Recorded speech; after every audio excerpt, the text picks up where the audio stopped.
Hello folks, welcome to Legacy IAS. In today's video, we'll be looking into vernacular education. Now, this is the term very commonly seen in newspapers and current affairs these days. So, has it been always the same? Has it always been in use in the previous history too, or else is it just a new term? What exactly does it entail? Let's look into this. What does the term vernacular mean? Using a language or a dialect native to a region or a country rather than a literally cultured or foreign language. Now, according to this, it just means a native language. For example, if there is a place A and all the members of the place A or majority of the members of the place A speak a common language, that becomes a native language. Okay? In simpler terms, vernacular language is a local language commonly spoken by a community. Okay? Now, what does vernacular medium mean? Vernacular medium schools are schools where the medium of education is a local or native language. Now we've discussed or seen what is vernacular. What does the term vernacular entail? Now, if you teach using that vernacular language, for example, as we discussed, a city A, where they speak a particular language. Now, in that city A, the language or the mode of instruction that I am teaching kids is the language that belongs to that region, then it is called a vernacular medium. Basically, the local or native language is used to teach. That is called vernacular medium. Okay. Now, we have said vernacular language or vernacular medium uses local or native language. We know that India is a pretty big country. We might have a lot of cultural languages as well as we might have a lot of vernacular languages. So, what will the quantity be? The number of local languages used by people living in different states of India is large, and thus are the vernacular mediums. Vernacular medium in one state may not be same as the other state. Okay, it may be same as the other state. Now, vernacular language in the third state may be different compared to the other two states. So, vernacular medium or language differs from place to place or differs from state to state. Okay, understanding? Next, what language constitutes vernacular medium? Now, we've been talking about a local language. Is it one particular language that is making a vernacular language, or is it a multiple number of languages that are making a vernacular medium? Vernacular schools are focused on teaching in mother tongue. Thus, the native language mostly becomes the medium. Right? Now, as of you yourself know, you or your friends might have different mother tongues. You might have Telugu as a mother tongue. Someone else might have Malayalam as a mother tongue. Okay? Which means that becomes their native language. Okay? That becomes their vernacular medium. Get it? Next.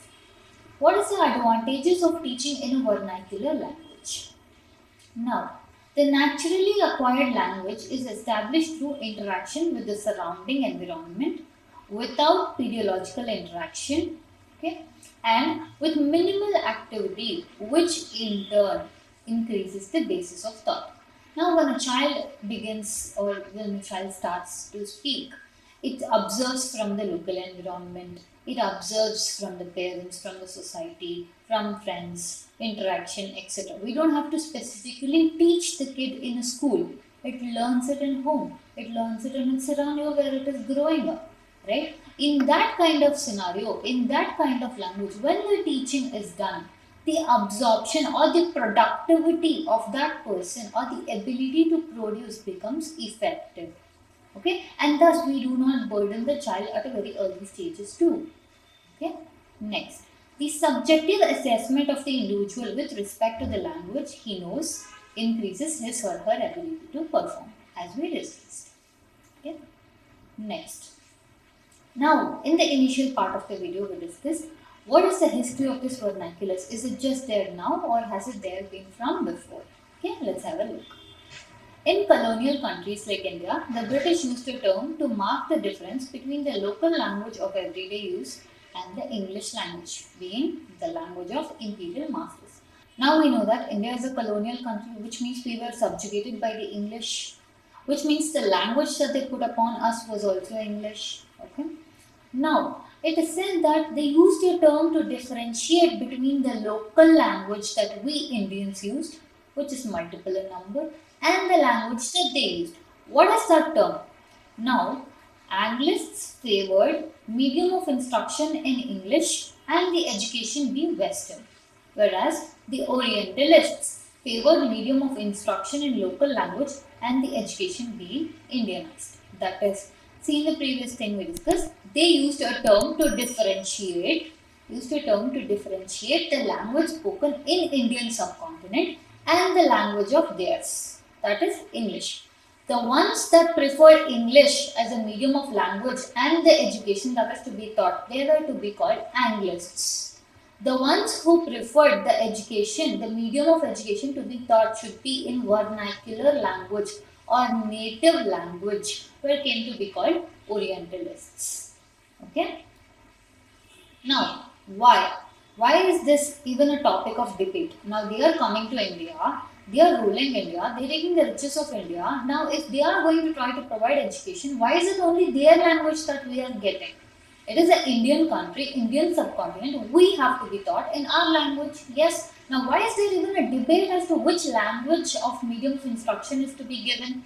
Isn't it obvious it should be Indian language? Or is it that Western language or their language English? What was it giving? Was it an additional language or was that the only medium of language? That we'll look into that here.